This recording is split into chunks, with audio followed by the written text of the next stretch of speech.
Seja bem-vindo aos Bastidores do Poder, o canal que o manterá informado com as notícias do Brasil e do mundo no jogo político. O Kremlin informou na quarta-feira que estava aguardando detalhes de Washington sobre uma proposta de cessar-fogo de 30 dias na Ucrânia, enquanto fontes importantes de Moscou disseram que um acordo teria que levar em conta os avanços da Rússia e abordar suas preocupações.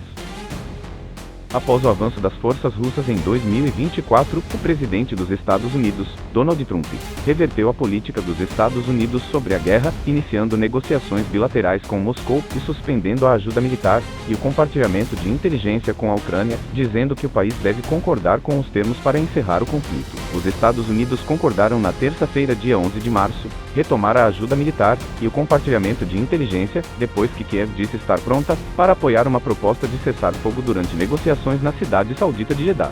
O Kremlin disse que estava estudando cuidadosamente os resultados da reunião e aguardaria detalhes do secretário de Estado dos Estados Unidos, Marco Rubio, e do conselheiro de Segurança Nacional da Casa Branca, Nick Waltz. O porta-voz do Kremlin, Dmitry Peskov, sugeriu que a mídia estava se precipitando ao perguntar se a Rússia pretende vincular uma proposta de cessar-fogo ao levantamento das sanções internacionais impostas pela guerra na Ucrânia. Abre aspas. Rubio e Waltz disseram que nos passariam informações detalhadas por vários canais sobre a essência da conversa que ocorreu em Jeddah. Primeiro, precisamos receber essas informações. Fecha aspas. A invasão da Ucrânia pela Rússia em 2022 deixou centenas de milhares de mortos e feridos, deslocou milhões de pessoas e desencadeou o maior confronto entre Moscou e o Ocidente desde a crise dos mísseis de Cuba em 1962. O presidente Vladimir Putin disse repetidamente que está pronto para conversar sobre o fim da guerra e Trump diz que acha que Putin quer acabar com a guerra, embora outros líderes ocidentais digam que não acreditam em Putin.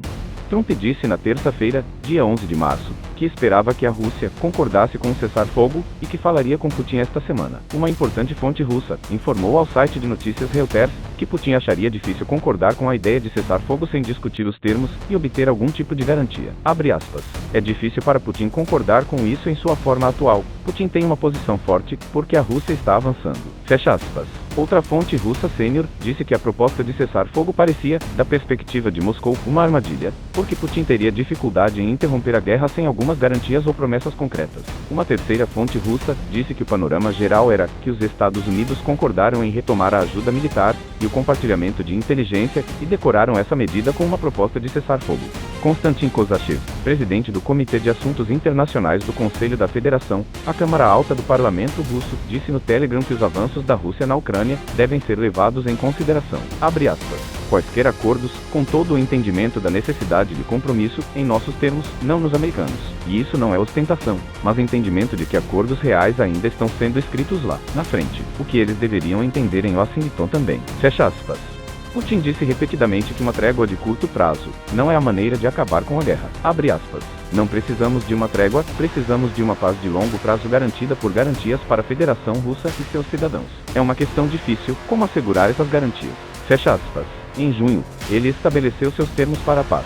A Ucrânia deve abandonar oficialmente suas ambições na OTAN e retirar suas tropas de todo o território de 4 regiões ucranianas reivindicadas e controladas principalmente pela Rússia. A Rússia controla pouco menos de 1/5 da Ucrânia, ou cerca de 113 mil km², enquanto a Ucrânia controla uma fatia cada vez menor do oeste da Rússia, de acordo com mapas de código aberto da guerra e estimativas russas. A Rússia controla 75% das regiões de Donetsk, Zaporizhia e Kherson e mais de 99% da região de Luhansk, de acordo com estimativas russas.